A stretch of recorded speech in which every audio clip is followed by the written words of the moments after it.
যে গ্রামে চেয়ারম্যান আছে অন্য গ্রামের চাইতে চেয়ারম্যানের গ্রামের মূল্য একটু বেশি, কারণ ওটা চেয়ারম্যানের গ্রাম, পরপর 3 বার চেয়ারম্যান। এক গ্রামে 500 লোক আছে, 500 লোক সাধারণ লোক, একজন লোক আছে জজ। এই একটা জজের কারণে পুরো গ্রামটা দামি হয়ে যায়। জজের গ্রাম, মেয়ে বিয়ে দেয়, ছেলে বিয়ে দেয়, পরিচয় দেওয়া যায়, কোথায় বিয়ে দিছে, কয় জজের গ্রামে ছেলে বিয়ে দিছি, জজের গ্রামে মেয়ে বিয়ে দিছি। কথা বলেন ঠিক কিনা? একটা লোকের কারণে পুরো গ্রাম দামি হয়ে যায়। আবার এক গ্রামে 500 মানুষ আছে মোটামুটি ভালো, কিন্তু ওর মধ্যে একটা আছে আন্তর্জাতিক খ্যাতি সম্পন্ন চোর, বিশ্ববিখ্যাত চোর। যে জায়গা যায় চোর ধরা পড়লে বাড়ি কোথায় ওই গ্রাম। সিলেট যে চোর ধরা পড়ে, তোর বাড়ি কোথায় ওই গ্রাম। ওই একই গ্রামের পরিচয়, এক চোরে সারা দেশে গ্রামের নাম পৌঁছে দিয়েছে। ওই গ্রামটা এক চোরের কারণে এমন দাগি হয়ে যায়, ওই গ্রামে কেউ মেয়ে বিয়ে দিতে চায় না, ছেলে বিয়ে দিতে চায় না, এক চোরে গ্রামের 12টা বাজায় দিয়েছে। ঠিক কিনা? এর কয় সরবুল মাকানে বিল মাকিন, অবস্থানকারীর কারণে অবস্থানের দাম বাড়ে আর কমে। একটা বোতল 3টে 4টে বোতল নেন, প্লাস্টিকের বোতল, একটা বোতলের দাম 1 টাকা দাম, একটা বোতলের দাম 1 টাকা। একটু কথা বলেন আমার সাথে, একটু কথা বলেন, বোঝেন না আমার কথা? বাংলা বুঝতে অসুবিধা হচ্ছে, বক্তার সাথে শ্রোতারা সাইনা দিলিপারা কথা মনে হয় যেন বুঝতেছেন না, অল্পক্ষণের মধ্যে শেষ। বোতলের দাম কত? 1 টাকা। 4 বোতল 4 টাকা, প্লাস্টিকের বোতল। একটা বোতলের ভিতরে, খালি বোতলের দাম 1 টাকা, ওর ভিতরে 1 লিটার মিনারেল ওয়াটার ফ্রেশ পানি ঢুকাইছেন। এবার বোতলের দাম কত? 25 টাকা। কত? 25। 1 টাকা দামের বোতল মুহূর্তের ভিতরে 25 টাকা হয়েছে। এটা কি বোতলের কারামতি না মালের কারামতি? কিসের কারণে? মালের কারণে, ঠিক না? 2 নম্বর বোতলের ভিতরে 1 লিটার কেরোসিন তেল ঢুকাইছেন। মূল বোতলের দাম 1 টাকা, এবার ঢুকাইছেন ওর মধ্যে 1 লিটার কেরোসিন তেল বা ডিজেল, তার দাম 110 টাকা। এবার বোতলের দাম কত? 110। এই বোতলের দাম 110 টাকা হয়েছে। এটা কি বোতলের কারামতি না মালের কারামতি? মালের কারামতি। আর একটা বোতলের ভিতরে 1 কেজি ঘি ঢুকাইছেন। মূল বোতলের দাম কত? 1 টাকা। 1 কেজি ঘি ঢুকাইছেন 1600 টাকা। এবার বোতলের দাম কত? 1600 টাকা। ঠিক না? এই 3টে বোতল যদি আপনার হাতে দেই যে আমি তো একটু এদিকে যাচ্ছি, আমাদের বাড়ি বোতল 3টে পৌঁছাই দিস, পৌঁছাই দিয়েন। আপনারা যদি বলি হয়তো বিরক্ত হলেও নেবেন, লজ্জা শরমের কিছু না। পানির বোতল, তেলের বোতল, ঘির বোতল, কোনো সমস্যা নেই। বোতল 3টের দাম বাড়াইছে, একটা 25 টাকা, একটা 110 টাকা, একটা 1600 টাকা, ভিতরের মালে। ঠিক কি ঠিক না?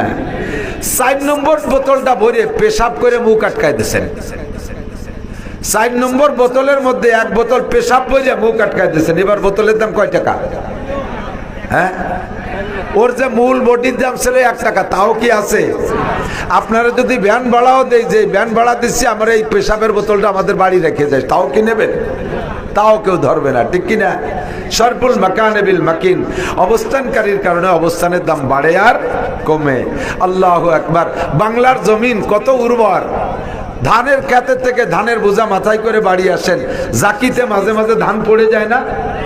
যে জায়গাতে ধানটা পড়ে যায় ওই জায়গা পানি লাগলে কিছুদিন পর ধানটা গজায়, আর সেখান থেকে ধানটা গাছ হয়ে যায়। ছাগল গরুতে যদি খেয়ে না ফেলে তাহলে ওই ধানের গাছের গোড়া থেকে আরো 6টা গাছ হয়। 7টা গাছ হইলে 7টা গাছের মাথায় 700 ধান। ফি কুল্লি সুম্বুলাতিন মিয়াতু হাব্বা, কোরআন শরীফে আল্লাহ বলেন ফি কুল্লি সুম্বুলাতিন মিয়াতু হাব্বা, প্রত্যেক একটা শীষের মাথায় 100 করে ধান। বাংলার জমিন এত উর্বর, একটা ধান যদি অতর্কিত পড়ে যায়, স্বেচ্ছায় ধানটা গজাইয়া যায়, তার সেই একটা ধানের 7টা গাছ হয়। 7টা গাছের মাথায় 700 ধান হয়।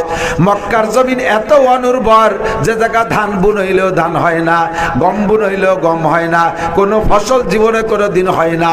মক্কার জমিনে খেজুর গাছ পর্যন্ত হয় না। বাহির থেকে খেজুর গাছ হয় না, পার্কের মধ্যে লাগায়। সরকার পানি দিতে দিতে সরকারের পানি শেষ, গাছের মাথা শুকাইয়া যায়, একটা খেজুর গাছে খেজুর ধরে না মক্কায়। সৌদি আরবের অন্যান্য প্রদেশে অন্যান্য জেলায় খেজুর গাছ খেজুর হয়, কিন্তু মক্কায় কিছু হয় না। ধান হয় না, কলাই হয় না, গম হয় না, ছোলা হয় না, খেজুর হয় না, আম হয় না, কাঁঠাল হয় না, কোনো কিছু হয় না। আল্লাহু আকবার। এত অনুর্বর জায়গা, সেই জায়গার দাম কত? আল্লাহু আকবার। হাজী সাহেব তো নগদ চেয়ারম্যান সাহেব হজ করে আসছে, উনি হজের দান্দায় ছিলেন, এগুলো হয়তো খেয়াল করতে পারে নাই। আমরা এগুলো অনেক তদন্ত করি। মক্কা হেরেম শরীফের পাশে মক্কা শরীফের যে মাঠ আছে, আশপাশে যে জমি ক্ষেত আছে, বিশাল বিশাল বিল্ডিং ভেঙে ভেঙে দিয়ে নতুন করে মসজিদের প্রসার বাড়াইতেছে। এ জায়গায় 1 বিঘে জমি কিনতে, 1 ফুট জমি কিনতে 1 ফুট স্বর্ণ লাগে, তারপরও সে জায়গা জমি পাওয়া যায় না। যে জমিনে কিছু হয় না, এ জমিনের এত দাম কেন? ওই জমিনের মধ্যে 1600 টাকা দামের ঘি নাজিল হয়েছে। আল্লাহ পাক রব্বুল আলামিন কুরআনে কারীম নাজিল করেছেন মক্কায়। কুরআনে কারীম নাজিল হওয়ার কারণে মক্কার দাম এত বাইরে গেছে, সারা দুনিয়ার সমস্ত মানুষের নজর মক্কার দিকে, সারা দুনিয়ার সমস্ত মানুষের নজর মক্কার দিকে। হযরত ইব্রাহিম খলিলুল্লাহ আলাইহিস সালাতু ওয়াস সালাম হাজেরা, মা হাজেরার ইসমাইল আলাইহিস সালামকে ওই মক্কায় কাবা ঘরের পাশে রেখে যাওয়ার সময় দোয়া করেছিলেন, রব্বি জাআল হাযাল বালাদা আমিনা, রব্বি জাআল হাযাল বালাদা আমিনা ওয়ারযুক আহলাহু মিনাত তামারাত। রব্বুল আলামিন এই শহরটাকে নিরাপদ শহরে পরিণত করো, নিরাপদ শহর বানায় রাখো। এই জায়গা যেন কেউ কোনোদিন হত্যা করে না। আমি যাদেরকে রেখে গেলাম তাদের জানমাল তুমি আল্লাহ হেফাজত করো। ওয়ারযুক আহলাহু মিনাত তামারাত। আর এই জায়গা যারাই জীবন ভরে বসবাস করবে, যে কালে যারাই আসুক না কেন, তাদেরকে তুমি সারা দুনিয়ার সমস্ত ফল খাপাকড়া দিয়া তাদেরকে রিজিকের ব্যবস্থা করে দিও।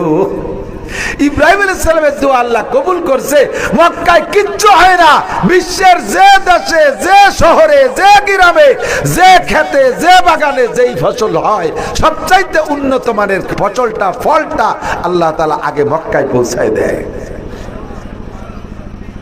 মক্কার দাম বেড়ে গেছে কোরআন শরীফ নাজিল হওয়ার কারণে, মক্কার দাম বেড়ে গেছে কাবা ঘর থাকার কারণে, মক্কার দাম বেড়ে গেছে আমার নবীর জন্ম হওয়ার কারণে। কথা বলেন ঠিক কি ঠিক না? শরফুল মাকান বিল মাকিন। নবী যতদিন মক্কায় ছিলেন, মদিনায় যান নাই, ততদিন মদিনার নাম ছিল ইয়াসরিব। ও জায়গা খেজুর বাগান, পাহাড় পর্বত আছে, মরুভূমি আর মরুভূমি। ওই এলাকার মানুষ ছিল কৃষি প্রধান, ওরা খেত খামার করত, ফসল হইতো। মদিনা শহরের কোনো ভ্যালু ছিল না, কোনো উল্লেখযোগ্য কিছু ছিল না, নামও ছিল ইয়াসরিব। আমার নবী মক্কায় 13 বছর নবুয়তি করার পরে মদিনায় যখন চলে গেছে, মদিনায় কোরআন শরীফ নাজিল হওয়া শুরু হওয়ার পরে মদিনার দাম, এই ইয়াসরিবের নাম পাল্টে হয়েছে মদিনা শরীফ। এমন দাম হয়েছে সারা পৃথিবীর মোমেন মুসলমানদের মন মদিনার দিকে। আশেকে রাসূল, আশেকে মদিনা মক্কায় যাইয়ে যে তৃপ্তি পায়, মদিনায় যাইও সমপরিমাণ তৃপ্তি পায়। মদিনার দাম কোরআন নাজিল হওয়ার পরে দাম বেড়ে গেছে। বছরে 365টি রাত। কথা বলেন, বছরে কত রাত?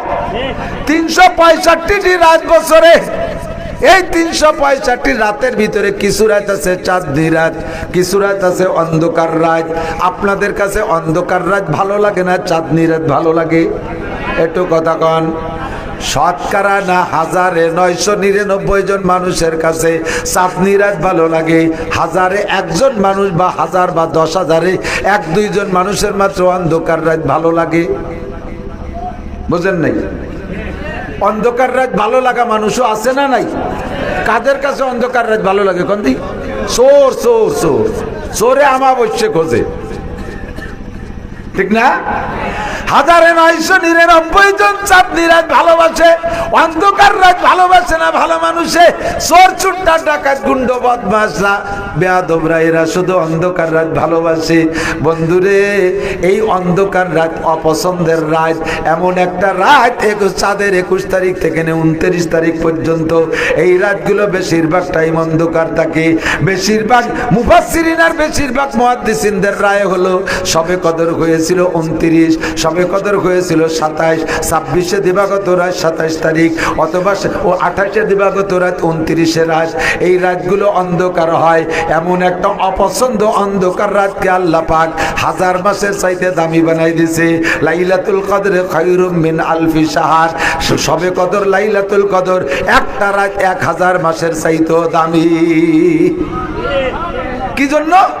ইন্না আনজালনাহু ফি লাইলাতিল কদর, আল্লাহ কয় ওই রাতটা দামি বানানোর কারণ হলো ওই রাতের মধ্যে আমি আল্লাহ কোরআনে কারীম নাজিল করেছি।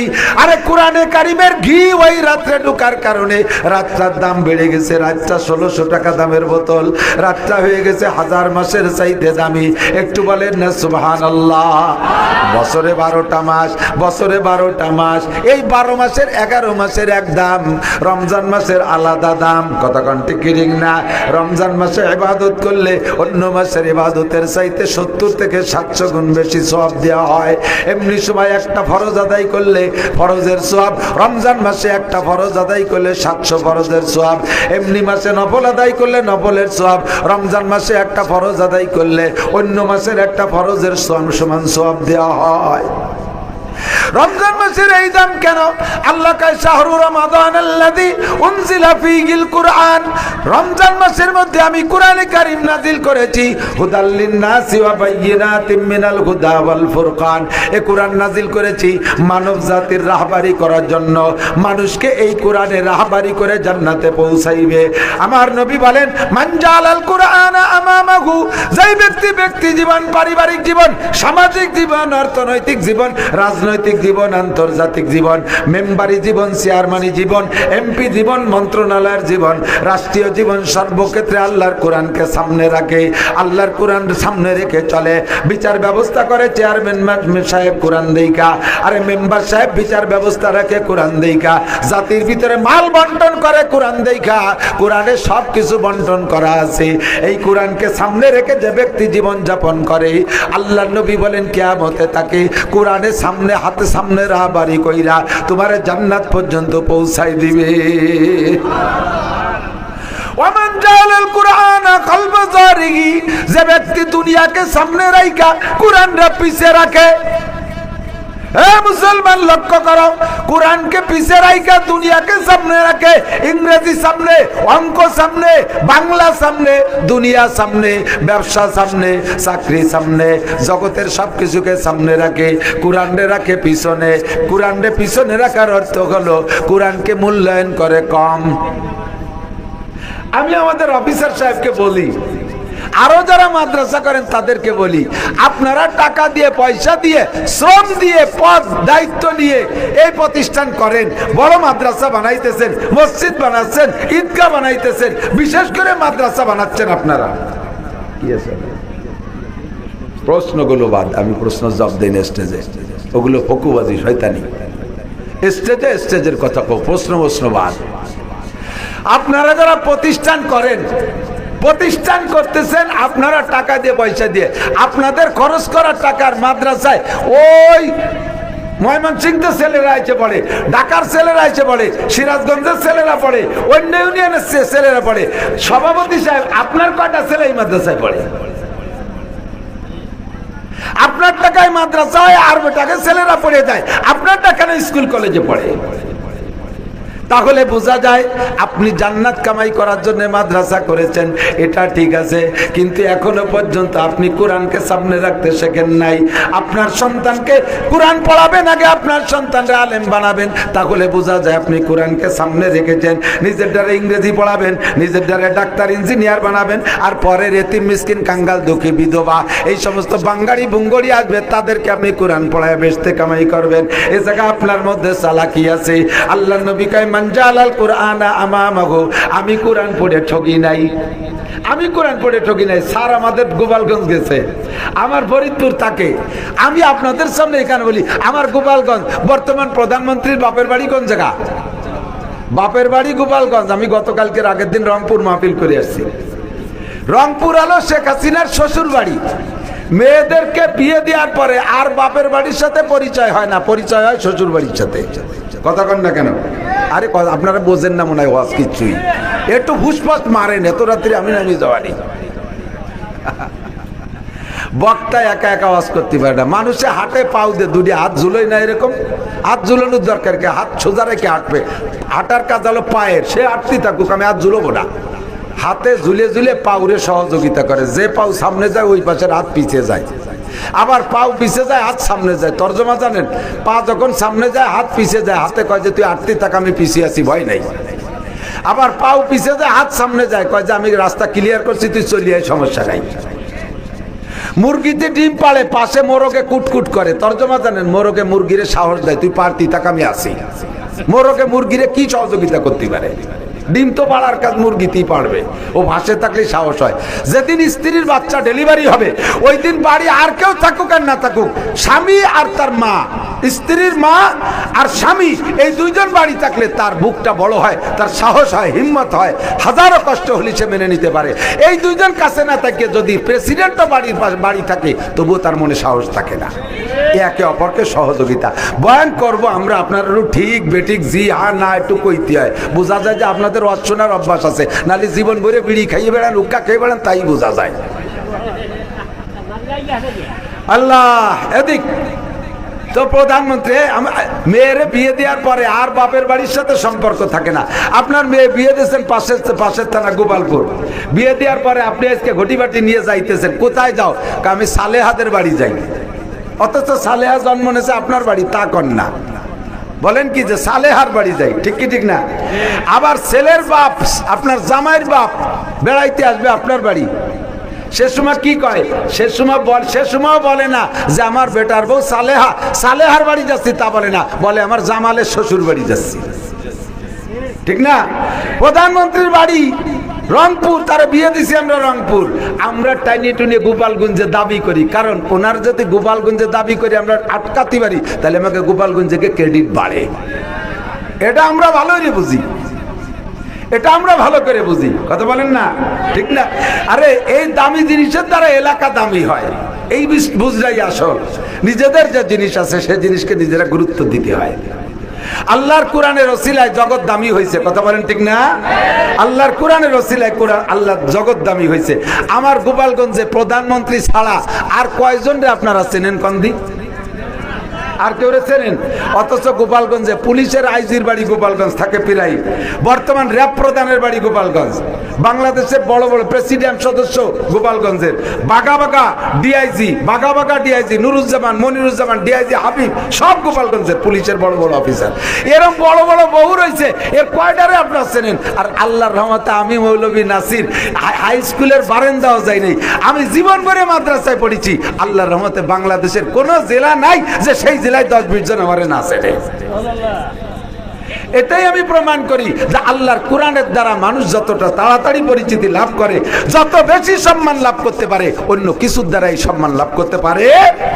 আমি কোরআন পড়ে জিতছি, আমার ছেলে মেয়েও কোরআন পড়ে জিতবে, ঠকবে না। আমার 5 ছেলে মেয়ে হাফেজ, মাদ্রাসায় পড়ে, তারা আলেম হবে ইনশাআল্লাহ। কেউ 1 বছর পর, কেউ 2 বছর, কেউ 3 বছর পর মৌলানা হয়ে যাবে, এরপরে আরো পড়বে ইনশাআল্লাহ। আমার ছেলেরা যখন হাফেজ হয়, এই যে 3-4 ছেলের কয়টারে পাগড়ি দিছি? 3টে ছেলের পাগড়ি দিছি। আমার ছেলে পাগড়ি নেবে ইনশাআল্লাহ মার্চ মাসের 4 তারিখ, ছোট ছেলে, ওটা হাফেজ হয়ে গেছে, আরো কয় মাস আগে হয়ে গেছে মার্চ মাসে পাগড়ি। যে 4টে ছেলে মেয়ে পাগড়ি, মেয়ে হাফেজ হয়ে গেছে, আমি আমার মেয়েরে 1,05,000 টাকা দিয়ে চেন বানাই দিছি, কারণ আমার মেয়ে হাফেজ হয়েছে, ওর ওসিলায় কিয়ামতে আল্লাহ তাআলা আমাকে মতির মেম্বার আর নূরের পাগড়ি পরাবে। আমি নিজে হাফেজ না, আমি শুধু আলেম, আমার মেয়ে হাফেজ হয়েছে, এর ওসিলায় আমি মতির চেয়ার আর নূরের পাগড়ি পাবো। কাজে আমার মেয়েটারে আমার সেইভাবে পুরস্কৃত করতে হবে। আমার ছেলেরা যেদিন সবক শেষ হয়েছে, এক একটা ছেলের যেদিন সবক শেষ হয়েছে হেফজ সবক, আমি এক একটার জন্য বাজারের আমাদের গোপালগঞ্জের বাছাই করা, ঢাকার পর দুনিয়া পাগড়ি নেছে, একটা ঢাকায় নেছে, একটা দুনিয়া নেছে ফরিদপুরে, আরেকটা পাগড়ি নেছে বাগেরহাটে। 1 মণ জেলা, 1 মণ মিষ্টি, এলাকার সর্বশ্রেষ্ঠ 400-500 টাকা দামের মিষ্টির 1 মণ করে মিষ্টি খাওয়াইছি, কারণ সে আল্লাহর কোরআন গলায় ঝুলাইছে। তার ওসিলায় কিয়ামতে আমি মতির মেম্বার নূরের পাগড়ি পাবো। আমার সন্তানের ওসিলায় তারে আমি ঠকাইতে পারবো না। ছেলেদেরকে বলছি, যদি কোনো ছেলে লেখাপড়া জেনারেল পড়াশোনা করে বিশ্ববিখ্যাত 7 মহাদেশের ভিতরে 1 নম্বর মেধা তালিকায় আসতে পারো, জেনারেল শিক্ষায় শিক্ষিত হইয়া সর্বোচ্চ শিক্ষিত তুমি, তোমার চেয়ে পৃথিবীতে আর কেউ শিক্ষিত নাই জেনারেল, সেদিন খবর পাইলে তোমার ইনশাআল্লাহ আমি একটা চকলেটও খাওয়াবো না। সেদিন তোমার একটা চকলেটও খাওয়াবো না। তোমরা যারা হাফেজ হতে পারবা তাদের হাদিয়া দেবো উমরা। আমার 2 ছেলে হাফেজ হয়ে গেছে আগে, তাদের উমরা করাইছি, আর 2টারে উমরা করাবো রমজানের পরে পাসপোর্ট করতে দিছি। মেয়েটারে উমরা করাবো বিয়ে দিয়ে, জামাই সহ মেয়েরে উমরা করাবো যদি আমি বেঁচে থাকি। আল্লাহর কোরআনকে সম্মান করেন, কোরআনে আপনাকে সম্মান করবে। এতদিন অফিসার যে মর্যাদায় ছিল, ইনশাআল্লাহ এই মাদ্রাসার দায়িত্ব হাতে নেওয়ার পরে তার সম্মান আরো বাড়বে। চেয়ারম্যান সাহেব এতদিন যে সম্মানে ছিল, উমরা করে আসার পরে তার সম্মান আরো বাড়ছে, আরো বাড়বে। কথা বলেন ঠিক ঠিক না? এর সাথে ছোঁয়া লাগলেই দাম বাড়ে, এর সাথে ছোঁয়া লাগলেই দাম বাড়ে। রাতের দাম বাড়ছে 1000 মাসের চেয়ে বেশি, মাসের দাম বাড়ছে 700 মাসের চেয়ে বেশি, মক্কার দাম বাড়ছে কি পরিমাণ, মদিনার দাম বাড়ছে কি পরিমাণ। আরে ভাই, একটা টেবিল, এদিক তাকান, একটা টেবিল বানাইছেন সেগুন কাঠ দিয়া। বর্তমানে ফার্নিচারের সর্বশ্রেষ্ঠ কাঠ সেগুন কাঠ। সেগুন কাঠ দিয়ে একটা টেবিল বানাইছেন, দাম পড়ছে তার 50,000 টাকা।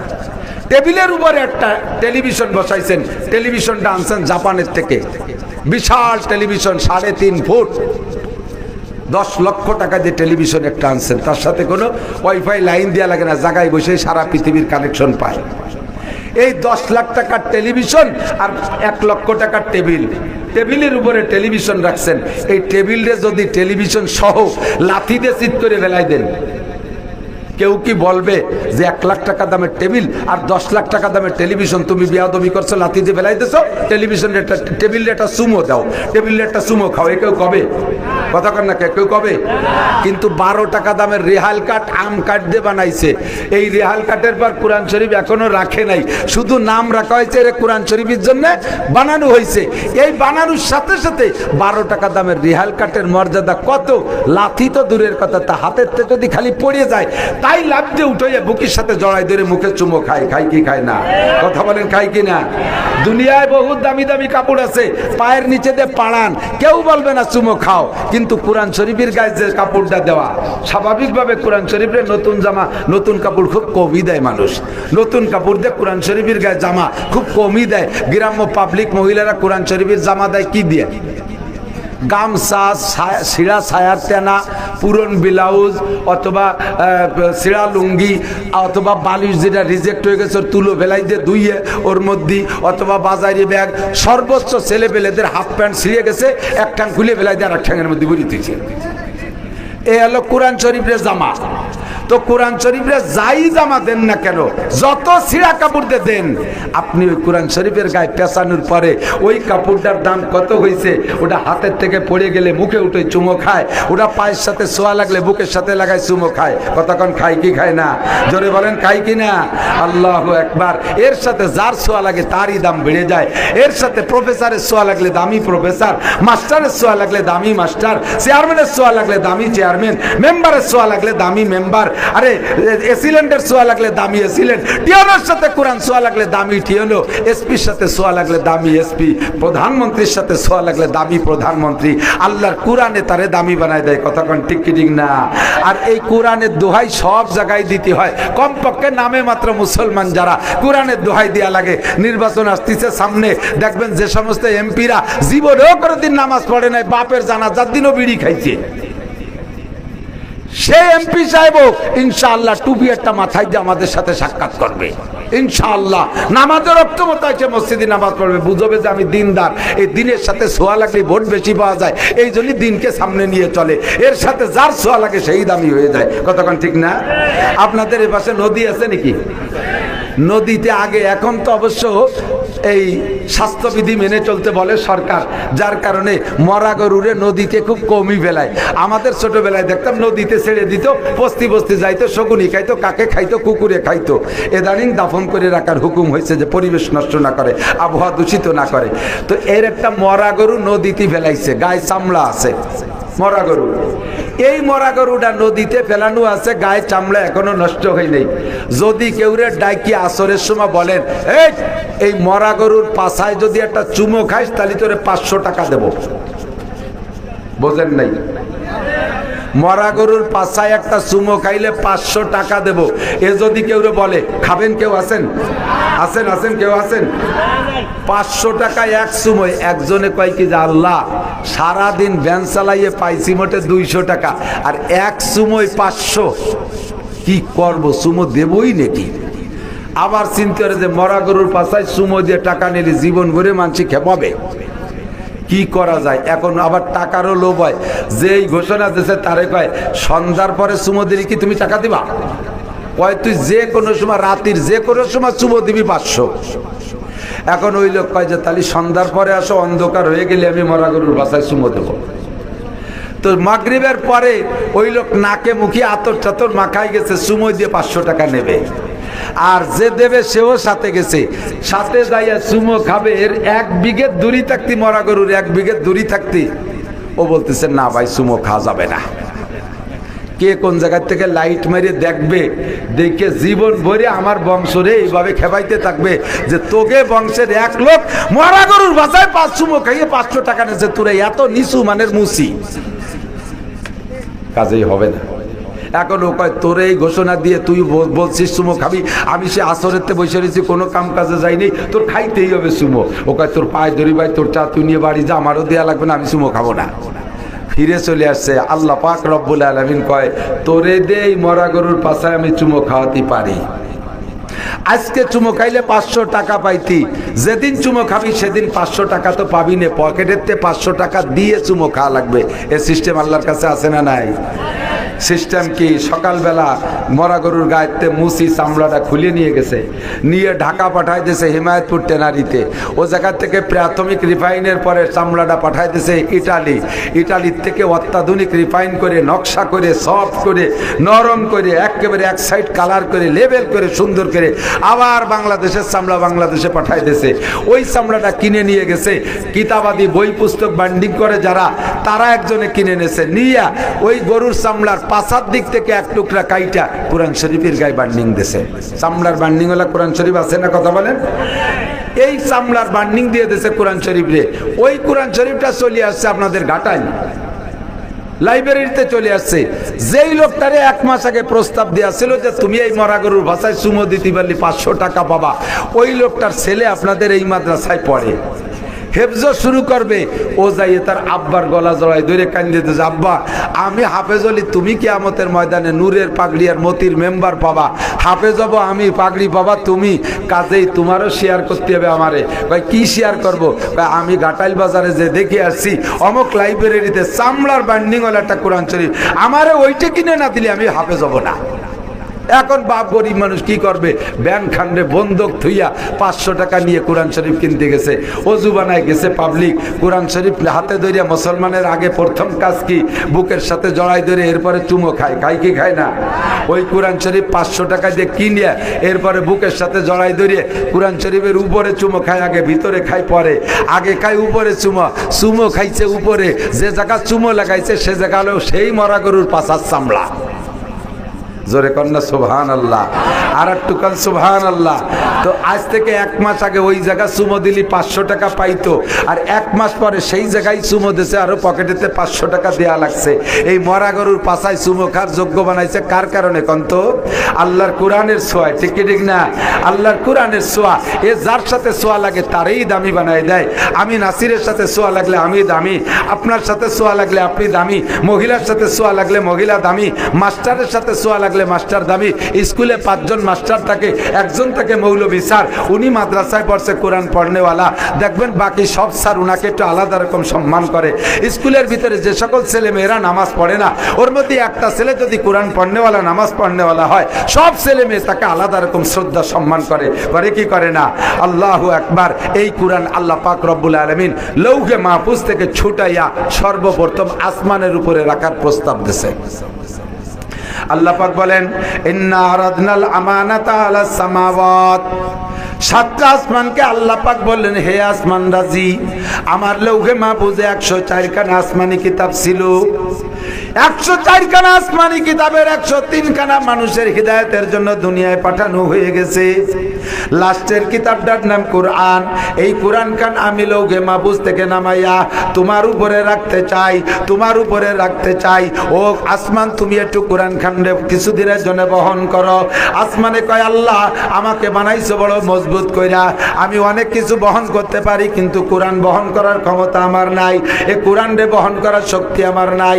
তুমি জমিনের উপরে প্রস্তাব করতে পারো। এবার আল্লাহ পাক যখন আসমানে অস্বীকার করেছে, জমিনকে প্রস্তাব দিল, জমিন তোমার উপরে কোরআন রাখতে চাই, তোমার মতামত কি? এবার জমিনে কয়, আল্লাহ আমি পাহাড় পর্বত গাছপালা বৃক্ষাদি লক্ষ লক্ষ বিল্ডিং দুনিয়ার সব ওজন বহন করতে পারি, কিন্তু এই কোরআন বহন করার ক্ষমতা আমার নাই। আমার উপরে কোরআন রাখলে আমি পানির নিচে ডেবে যাব। আল্লাহ আমার পর দিও না। ওই যে দেখো জাপান থেকে শুরু হয়েছে পর্বতমালা, বিশাল বিশাল পাহাড় পর্বত আছে, আর তুমি পাহাড়কে বানাইছো আমি জমিনকে ধরে রাখার জন্য। অল জিবালা আওতাদা, পাহাড় বানাইছো জমিনের জন্য পেরেক হিসেবে। এই পাহাড়ের বড় ক্ষমতা তুমি তার উপরে রাখতে পারো। এবার পাহাড়কে আল্লাহ প্রস্তাব দিলেন, ও পাহাড় আমার কোরআন খান তোর উপরে কিছুদিনের জন্য রাখতে চাই, তুই একটু কোরআন রে বহন কর। আবাইনা, এবার আসমান জমিন পাহাড় পর্বত সকলে অস্বীকার করে, কয় আল্লাহ কোরআন বহন করার ক্ষমতা নাই। আল্লাহ পাক রব্বুল আলামিন কয় তাহলে আমার কোরআন কি কেউ নেবে না? ইতিমধ্যে আপনাদের মাদ্রাসার ছেলেরা, আপনাদের মক্তবের পোলাপান্ডা, গোটা মানব জাতি মুসলিম জাতি যারা, এরা কয় আল্লাহ তোমার কোরআনের যে ফজিলাত মাওলানা নাসির সাহেব বলল, এর সাথে যার ছোঁয়া লাগে তারই দাম বাইরা যায়। এত দামি কোরআন তুমি দাঁড়ে দাঁড়ে ফেরি করো না, আমাদেরকে তুমি কোরআন দাও। আল্লাহ কয় ওয়া হামালা হাল ইনসান, আসমান জমিন পাহাড় পর্বত কেউ কোরআন নিতে নাজিল হয় নাই, এই কোরআন গ্রহণ করেছে মানব জাতি। আল্লাহ পাক রব্বুল আলামিন বলেন এই কোরআনের ওসিলায় আমি মানুষকে এত দামি বানায় দিয়েছি। ওয়া ইন্নাল মালাইকাতা লা তাদাউ আজনিহাতিহা রিদান লিতালিবিল ইলম, মাদ্রাসার ছাত্ররা যখন রাস্তা দিয়ে হেঁটে যায়, বাড়ি যায়, মাদ্রাসায় যায়, আপনারা যখন দিন শিক্ষার জন্য কোরআনের বাণী শোনার জন্য এখানে হেঁটে এসেছেন, আবার বাড়ি চলে যাবেন, যাওয়ার পথে বেগুনা নুরানি মাসুম ফেরেশতারা আপনাদের সম্মানার্থে কোরআনের বহনকারী হিসেবে, আপনারা কোরআনের বাহক হওয়ার কারণে আপনাদের পায়ের নিচে তাদের নূরের পর বিছাইয়া দেয়। কোরআনের ছোঁয়ার কারণে আপনাকে সম্মান ফেরেশতারাও করে।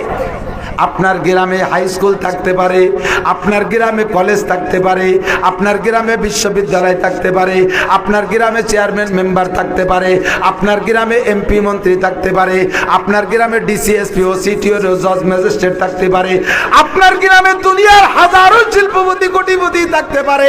এই গ্রামকে দুনিয়ার কাছে, সারা জগতের কাছে পরিচিত করানোর জন্য ইনরা যথেষ্ট না। এনাদের কারণে গ্রামটা সারা বাংলাদেশ কাছে পরিচিতি পাবে না। আল্লাহর রহমতে কোরআনের কারণে এই গ্রামটা সারা দুনিয়ার কাছে পরিচিতি পাবে। এই যে দেখেন টাওয়ারগুলো দাঁড়ায় আছে, ক্যামেরাগুলো সেট করা আছে, এই গ্রামের নাম আমি আজকে বলে দিছি হাট কয়রা। হাট কয়রা, এতদিন পর্যন্ত হাট কয়রারে জাপানে পৌঁছাইতে পারেন নাই, এতদিন পর্যন্ত হাট কয়রারে আপনারা আমেরিকা পৌঁছাইতে পারে নাই। আল্লাহর কসম দিয়ে বলতেছি আজকে এই মুহূর্তে হাট কয়রা জাপান থেকে আমেরিকা, আমেরিকা থেকে জাপান পর্যন্ত গোটা দুনিয়ার মানুষের কাছে পৌঁছে গেছে। এই মুহূর্তে লাইভে আমার শ্রোতারা জাপানে বসে বয়ান শুনতেছে, এই মুহূর্তে আমার শ্রোতারা আমেরিকা বসে বয়ান শুনতেছে, ইটালি অস্ট্রেলিয়া বসে বয়ান শুনতেছে, বাঙালি মুসলিম জাতি যে যে জায়গা আছে হাজারো মানুষ আমার শ্রোতা বিদেশে থেকে বয়ান শুনে। আজকে কোরআনে কারিমের ওসিলায় আপনার গ্রাম হাট কয়রা সারা পৃথিবীতে পৌঁছে গেছে, এতদিন পর্যন্ত পৌঁছাইতে পারেন নাই। সরবুল মাকানে বিল মাকিন, অবস্থানকারীর কারণে অবস্থানের দাম বাইরা যায়। কাজেই কোরআন যদি আমার সাথে সম্পৃক্ত করতে পারি, আমিও দামি হতে পারি কি পারি না? কথা বলেন, আমিও দামি হইতে পারি কি পারি না? ও ভাই, কিয়ামতের ময়দানে ইংরেজি বাংলার জিজ্ঞাসা হবে না। এদিক তাকান, কবরে গেলে কি জিজ্ঞেস করবে তুমি আইএ কোন ডিভিশনে পাস করছো? তাহলে কথা কয় না। হাদিসে কোন জায়গা পাইছেন যে আল্লাহ নবী বলছেন খয়রুকুম মান কানা এমএ পাস? আল্লাহ নবী বলছেন যে তোমাদের মধ্যে সবচেয়ে ভালো ওই লোকটা যে লোকটা এমএ পাসের। হাদিস আছে খয়রুকুম মান কানা বিএ পাস, খয়রুকুম মান কানা জজ, খয়রুকুম মান কানা ম্যাজিস্ট্রেট, খয়রুকুম মান কানা টিওনো, খয়রুকুম মান কানা পুলিশের আইজি। এরকম কোনো হাদিস নাই। একটাই হাদিস আছে খয়রুকুম মান তাআল্লামাল কুরআন ওয়া আল্লামা। তোমাদের মধ্যে সবচেয়ে দামি, জোরে বলেন সবচেয়ে দামি, এই শব্দটা বলেন, সবচেয়ে বলেন, সবচেয়ে দামির উপরে কি আর দামি আছে? আছে আছে। সবচেয়ে দামি, খয়ের ইসমে তাবদিলের শব্দ, এর অর্থ হলো সর্বোচ্চ অর্থ বহনকারী, সবচেয়ে ভালো, সবচেয়ে দামি, সবচেয়ে সম্মানী যে কোরআন পড়ে আর কোরআন পড়ায়। ঠিক কি ঠিক না? তাহলে যে কোরআন পড়ে আর পড়ায় সে যদি সবচেয়ে দামি হয়, কে সবচেয়ে দামি না হতে চায়? সবচেয়ে প্রশংসিত কে না হতে চায়? প্রশংসা আপনি চান, কিন্তু প্রশংসা কামাই না করে প্রশংসা পাবেন কিভাবে? চেয়ারম্যান সাহেব অলি গলি সব জায়গায় রাস্তাঘাট পাকা করছে, যেটুক বাকি আছে সেটুকু করতে পারলে ইনশাআল্লাহ নির্দ্বিধায় চতুর্থ টার্মে আবারও চেয়ারম্যান হবে। এই প্রশংসা উনিও চায়। এ প্রশংসা পাওয়ার জন্য উনি কাজ করতেছে বিধায় প্রশংসা পায়। কাজ না করে যদি বলতো আপনারা আমি 3 বছর করছি, যা পারছি করছি, না পারছি না করছি, আর একটা বার আমারে ভোট দেন দেখেন কি করে দেই, সবাই কি বলবো? মিয়া 3 টার্ম চেয়ারম্যানের গোলার ডিম করছো আর আবার চেয়ারম্যানের একের গোলার বয়জা বানাই দিবা, তোমার দিয়ে আমাকে দরকার নাই। কতক্ষণ ঠিক কি ঠিক না? আর উনি করছে বিদায় এখন তা বলতে সুযোগ পাইছে, আমরা সেই সুবাদে ওনাকে সম্মান করি। আপনি সবচেয়ে ভালো হবেন, সবচেয়ে ভালো হতে চান কি হলে? একমাত্র কোরআন ছাড়া সবচেয়ে ভালো হওয়ার কোনো উপায়। আবু জাহেলের মতো বড় পণ্ডিত দুনিয়ায় ছিল না। সে ছিল সৌদি আরবের গভর্নর। সৌদি আরব ছিল একটা প্রদেশ, রাষ্ট্র ছিল বিশাল। রাশিয়ার খোরাসান ছিল রাজধানী। রাষ্ট্রের আয়তন ছিল 2,40,00,000 বর্গ মাইল। এত বড় দেশের একটা প্রদেশের গভর্নর আবু জাহেল, এর নাম ছিল আমর, বাপের নাম হেসাম। শিক্ষা যোগ্যতার কারণে তারে সৌদি আরবের মানুষ, গোটা দুনিয়ার মানুষ আবুল হেকাম নামে চিনত। আবুল হেকাম তার মানে জ্ঞানীদের পিতা, বুদ্ধিজীবী, রাজনীতিতে 1 নাম্বার, পলিটিশিয়ানে 1 নাম্বার, ইঞ্জিনিয়ার 1 নাম্বার, সর্বযোগ্যতায় জাগতিক যত সার্টিফিকেট ছিল সব সে কামাই করছে। যার কারণে তাকে বলা হতো বিদ্যাসাগর, আবুল হেকাম। সব সার্টিফিকেট আছে, একটা সার্টিফিকেটও বন্যায় হারাই যায় নাই, একটা সার্টিফিকেটও পুড়ে যায় নাই, একটা সার্টিফিকেটও চোরে নেয় নাই, সব সার্টিফিকেট আলমারিতে ভরা। ইতিমধ্যে তার কাছে কোরআন শরীফের প্রস্তাব গেছে, ইকরা বিসমি রাব্বিকাল্লাযী খালাক, খালাকাল ইনসানা মিন আলাক। ও আবু জাহেল তুই একটু কোরআন শরীফ পড়, আল্লাহর নামে একটু কোরআন শরীফ পড়। আবু জাহেলের সব সার্টিফিকেট আছে, কোরআন শরীফ শেখে নাই, কোরআন পড়ে নাই। বিশ্বনবী মুহাম্মদুর রাসূলুল্লাহ সাল্লাল্লাহু আলাইহি ওয়াসাল্লাম আপনাকে আমাকে কোরআন পড়ার কারণে শ্রেষ্ঠত্বের সার্টিফিকেট দিয়েছে, আর আবু জাহেলকে সার্টিফিকেট দিয়েছে কি কইয়া? আবু জাহেলের নাম ছিল আমর ইবনে হিশাম, উপাধি ছিল আবুল হেকাম। নবী পাক বললেন তুই কোরআন পড়নি না বিদায় আজ থেকে তোর উপাধি আবু জাহেল, তুই মূর্খদের বাবা, তোর মতো মূর্খ জগতে কেউ নাই। আল্লাহর নবী যারে যে সার্টিফিকেট দেয় ওইটাই অরিজিনাল সার্টিফিকেট। কথা বলেন ঠিক ঠিক না? নবী যারে ভালো বলে ওইটাই অরিজিনাল ভালো, নবী যারে খারাপ বলে ওইটাই অরিজিনাল খারাপ। দোস্তরে দুনিয়ার সব সার্টিফিকেট আছে, নাই শুধু কোরআন। এর কারণে সে মূর্খদের গডফাদার, আর কিছু নাই, জেনারেল যোগ্যতা কিছুই নাই। আছে আল্লাহর কোরআন। আল্লাহর নবী বিলালে হাবশী রাদিয়াল্লাহু তাআলা আনহুকে সার্টিফিকেট দিয়েছেন। হুজুর মেরাজে যাইয়া জান্নাতের মধ্যে হাঁটতেছেন, শোনে যে এদিক এদিক যুবকরা শোন, নড়াচড়া করিস না, পেশাব আসলে 1 আঙ্গুল চর্বি, মিথ্যে কথাকে আঙ্গুল চললে ডায়াবেটিস হবে। আল্লাহ নবী জান্নাতে গেছেন, জান্নাতের মধ্যে যে হাঁটতেছেন, এর মধ্যে শোনে খড়মের আওয়াজ, চটচট করে খড়ম পায়ের আওয়াজ। খড়ম চেনেন নাকি? মুরব্বীরা চেনেন, পোলা পানে খড়ম চেনে না। একে যদি বলা হয় খড়ম তালি মনে হবে খাবারটা কিছু হবে। খড়ম আগে মুরব্বীরা পড়তো, জুতো স্যান্ডেলের এত রমরমা ছিল না। আমরাও মাদ্রাসায় যখন ভর্তি হয়েছি তখন স্যান্ডেল কিনে দিতে পারে নাই বাপে, কাঠের খড়ম, এই টায়ার দিয়ে উপরে টায়ারও ফিতে দিয়া থাকতো। এই খড়ম পায়ে দিলে চটচট শব্দ হইতো। তো হযরত নবী পাক জান্নাতের মধ্যে হাঁটে, আর হযরত বিলালের খড়মের আওয়াজ পাচ্ছে মেরাজের রাত্রে। হুজুর আশ্চর্য, কোনো শব্দ নাই, কোনো আওয়াজ নাই, নীরব নিস্তব্ধ পরিবেশ, এর মধ্যে খড়মের আওয়াজ। হুজুর জিবরাইলকে বলছে, জিবরাইল আইয়ু সাউতিন হাযিহি, এই আওয়াজটা কিসের আওয়াজ? হযরত জিবরিল জবাব দিয়েছেন, হাযা কুবুকু নালাই বিলালিক, হুজুর এটা আপনার বিলালের খড়মের আওয়াজ। একটু কন্যা সুবহানাল্লাহ। হুজুর আশ্চর্য, আমি তো বিলালরে দুনিয়ায় দেখে আসছি, তো বিলালের খড়মের আওয়াজ জান্নাতের মধ্যে, বিলালকে আমার আগে জান্নাতে চলে আসছে। হযরত জিবরিল জবাব দিলেন, না হুয়া ইয়ামশি ফিদ দুনিয়া ওয়া তুসমাউ সাউতু ফিল জান্নাহ, আপনার বিলাল জমিনের উপর দিয়ে হাঁটে আর নিয়মিত জান্নাতের মধ্যে খড়মের আওয়াজ শোনা যায়। আল্লাহ। হুজুর বললেন কিভাবে শোনা যায়? কয় যে পরে বলবো, যান সফর সাইরে যান। সফর সাইরে হুজুর মেরাজের থেকে যখন আসছে মক্কায়, ফজরের নামাজের পরে সাহাবায়ে কেরামদেরকে ডেকে নিয়ে আসছেন। যারা আসছেন ওখানে উপস্থিত, তার মধ্যে বিলালও ছিলেন। সব বড় সাহাবারা সামনে সামনে বসা, বিলাল তো হাবশি গোলাম, উনি একটু পিছে বসা। হুজুর ডাক দিয়েছে, তাল বিলাল তাল, বিলাল এদিকে আসো। কোলের মধ্যে ডাইকে নিয়ে বুকের সাথে জড়াই ধরে 2 গালে কপালে চুমু খাইয়া বলতেছেন, আইয়া আমালিন তা আমালু, বিলাল তুমি কি আমল করো? বিলাল বলে, হুজুর এত সাহাবার মধ্যে কেউ এই আমলের কথা জিজ্ঞেস করলেন না, আপনি মেরাজের গল্পের ভিতরে আমার আমল সম্পর্কে জিজ্ঞেস করেন, কারণ কি? হুজুর বলেন, ও বিলাল, এই সব সাহাবা এক একজনের এক এক হালাত, আবু বকরের এক হালাত দেখে আসছি, ওমরের এক মর্যাদা দেখে আসছি, উসমানের আলাদা মর্যাদা, আলীর আলাদা মর্যাদা জান্নাতের মধ্যে দেখে আসছি, খাদিজার মর্যাদা আলাদা দেখে আসছি, কিন্তু তোমার অবস্থাটা আমি একটু ব্যতিক্রম দেখছি। আমার জান্নাতের ভিতরে হাঁটার সময় আমার কখনো আগে, কখনো পিছে, কখনো ডাইনে, কখনো বামে আমি একটা খড়মের আওয়াজ শুনছি। সেই খড়মের আওয়াজ জিজ্ঞেস করছি জিবরাইলের কাছে, তা জিবরাইল বললেন, এটা আপনার বিলালের খড়মের আওয়াজ। নিশ্চয় তুমি ব্যতিক্রম করে আমল করো, যার কারণে তোমাকে আল্লাহ তাআলা এই ফজিলত দিয়েছে। বলো বিলাল, কি আমল করো? এবার বিলাল নবী পাকের জবানে যদি জান্নাতের মধ্যে তার খড়মের আওয়াজের কথা শোনে, তাহলে কি বিলালের আর হুঁশ আছে? বিলাল খুশিতে কান্তি কান্তি অজ্ঞান হয়ে যাওয়ার মতো। হুজুর বলতেছে, বিলাল একটু বলো না তুমি কি আমল করো?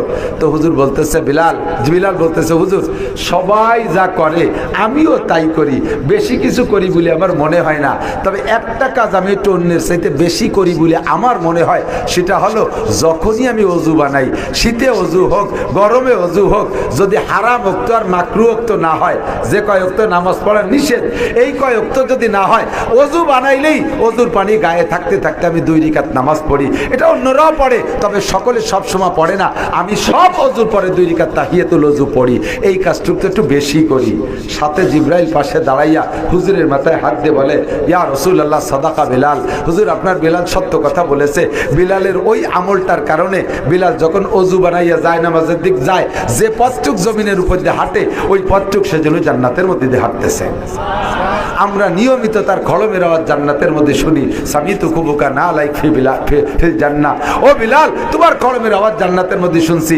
আইএ পাসও না, বিএ পাসও না, এ মেম্বারও না, চেয়ারম্যানও না, পুলিশও না, আর্মিও না, গোলাম, উমাইয়ার বাড়ির গোলাম, আল্লাহ তাআলা তাকে জমিনের উপর দিয়ে হাঁটায়, জান্নাতের মধ্যে খড়মের আওয়াজ শোনায় একটা জিনিসের ছোঁয়ায়, সেইটা হলো কোরআনে কারীম। কথা বলেন ঠিক কি ঠিক না?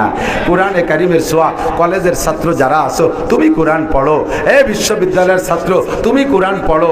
মাদ্রাসার ছাত্র যারা, তারা পড়তেছে, তারা সম্মান নেবে, তুমি কেন নিবা না? তুমি কেন নিবা না? দুনিয়ার সব কিছু পারো, কোরআনটা কেন তুমি শিখতে পারবা না? কোরআন শেখা একেবারে সহজ। আল্লাহ পাক নিজেই বলেন, ওয়ালা ইয়াজআল্লাহু ইওয়াজা। স্কুল কলেজে পড়া ছেলেরা আছেন, আমার সাথে একটু সাক্ষী দিবেন। আল্লাহ পাক বলেন, কোরআন শরীফকে আমি অতি সহজে নাজিল করেছি, এবং এ পড়া কোনো কঠিন কিছু না।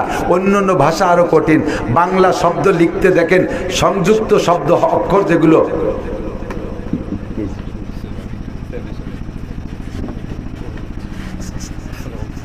চেয়ারম্যান সাহেবের ঘুম আসছে, এত রাত তো বসে থাকা মানুষ না। যতক্ষণ বসে রয়েছে, যথেষ্ট সময় আপনাদের কাছে দিয়েছেন। আপনারা সবাই ওনার জন্য দোয়া করবেন তো ইনশাআল্লাহ। আল্লাহ ওনাকে সুস্থতার সাথে, ইজ্জতের সাথে, জাতির সঠিক সেবা করার জন্য আল্লাহ লম্বা হায়াত দান করে। জোরে বলেন আমিন। আবার বলেন আমিন। তো যা বলতে চাইছি, আমার দিক তাকান। কোরআন শরীফের চাইতে সহজ কোনো ভাষা নাই। আল্লাহ নিজেই বলেন, ওয়ালাম ইয়াজআল্লাহু ইওয়াজা। আমি কোরআনের মধ্যে কোনো বক্রতা রাখি নাই। স্কুল কলেজে যারা পড়ছেন, ইংরেজি যারা পারেন, তারা আমার সাথে একটু সাক্ষী দেন। ইংরেজিতে লেখে একটা, পড়ে আর একটা, এরকম আছে না নাই? আর কথা কয় না। ইংরেজিতে লেখে একটা অক্ষর দিয়ে, পড়ে অন্য কিছু, আছে না নাই? লেখে জিতি হবে জ, পড়ে গ, আছে না নাই? আছে। MOTHER, কি হওয়া উচিত? মতিয়ার, ঠিক না? MOTHER হওয়া দরকার মথিয়ার, সেটা হয় মাদার। CHALK, এ হওয়া দরকার হলো চলকে, তারে কয় চক।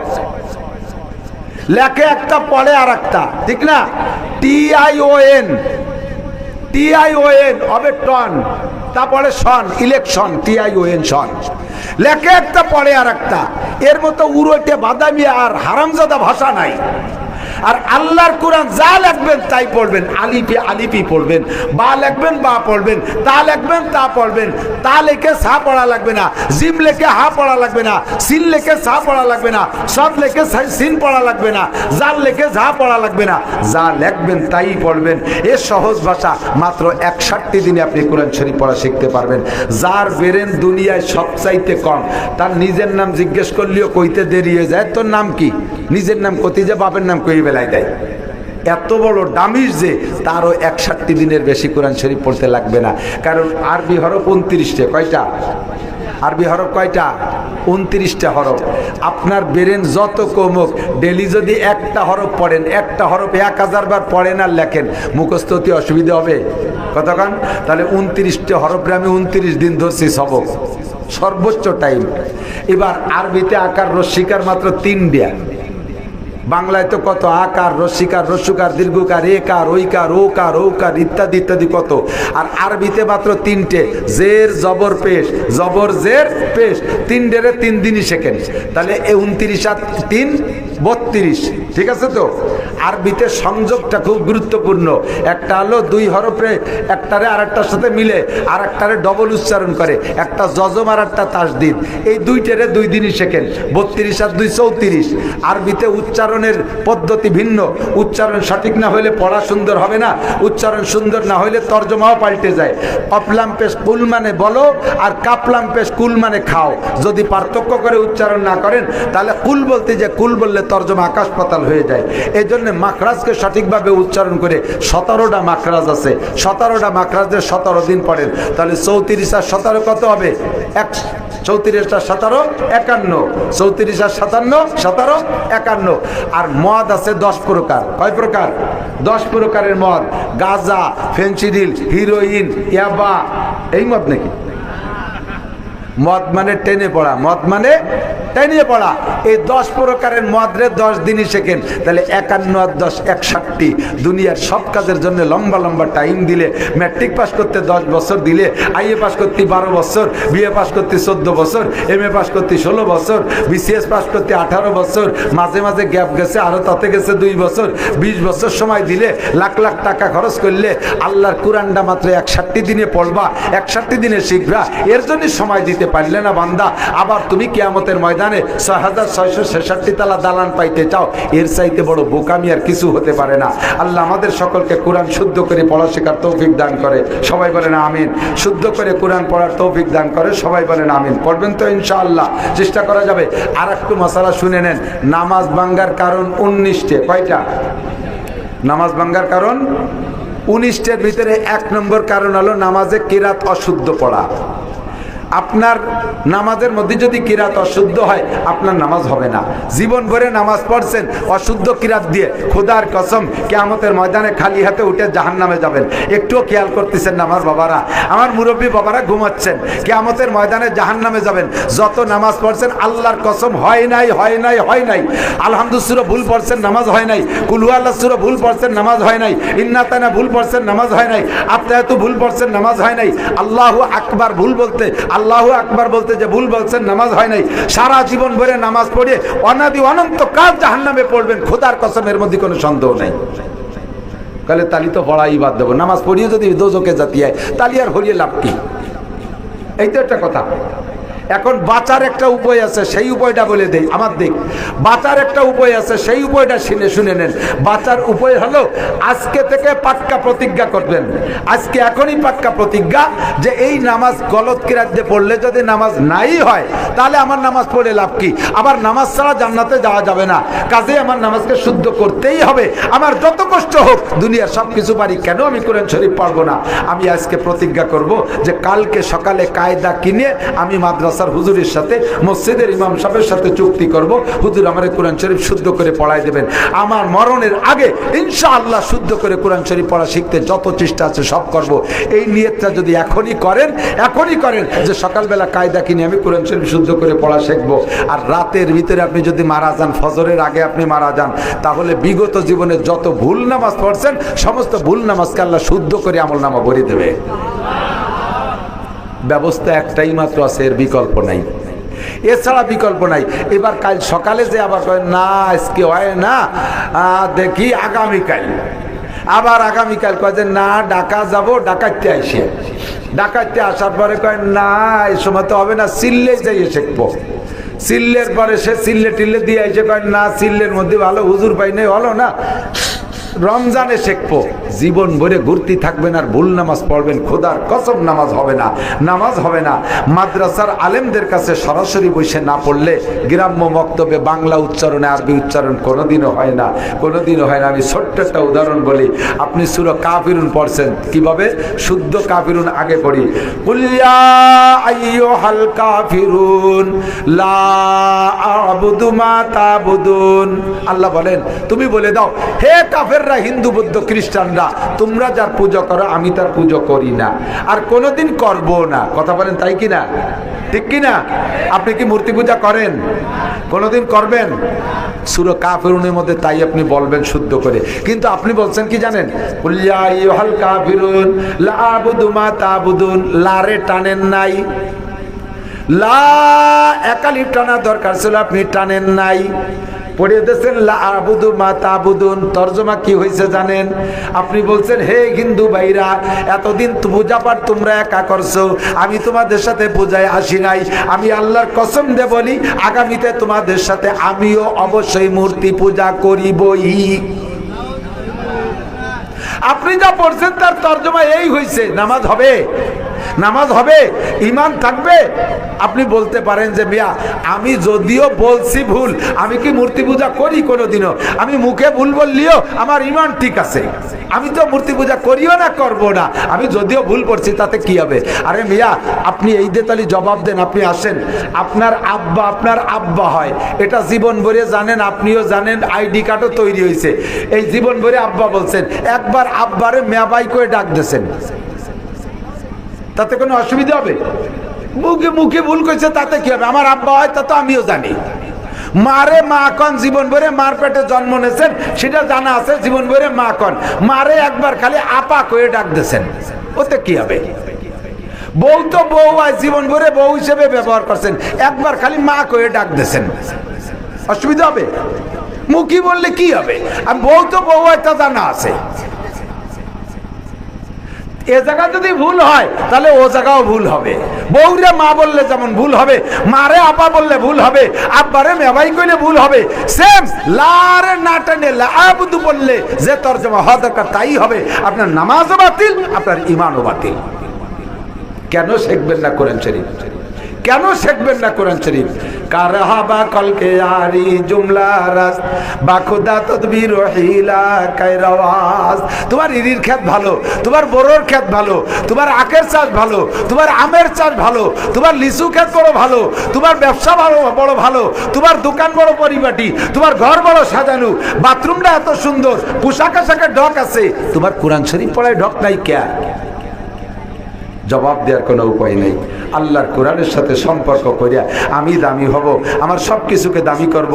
আপনার গ্রামটা দামি হয়েছে কোরআনের ওসিলায়, আরও দামি বানাইতে হবে। শুধু আপনাদের আব্দুল মান্নান সাহেবের জিম্মায় দিয়ে, উনি সভাপতি, ওনার গাড়ি উঠে দিয়েছে, উনি বড় সরকারি অফিসার, মোটা টাকা কামাই করে এখানে ঢালবে তা না।